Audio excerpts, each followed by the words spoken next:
mostrar pra vocês aqui um pouco desse lajedo. O lajedo é bem extenso.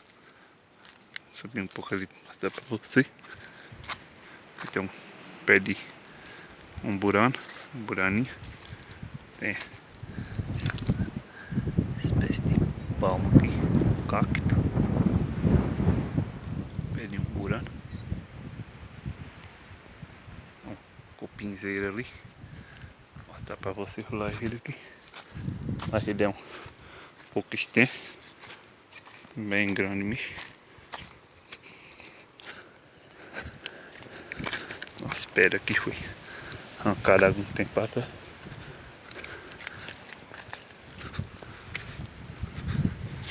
Tem um chique.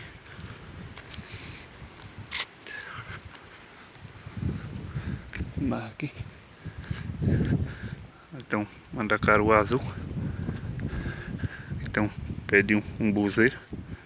Tem um cardeirãozinho aqui. Aqui quando chove fica água.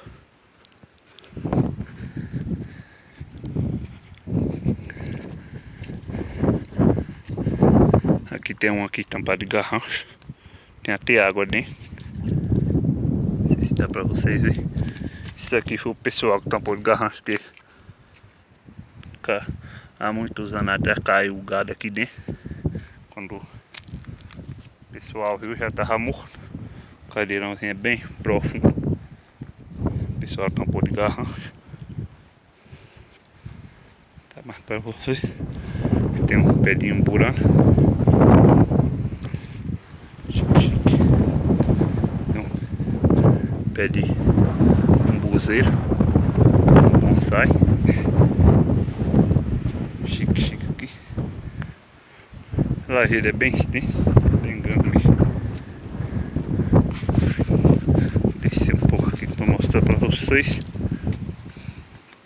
Aqui tem a palma guipá. A fruta tá até pássaro comeu. Algum outro animal.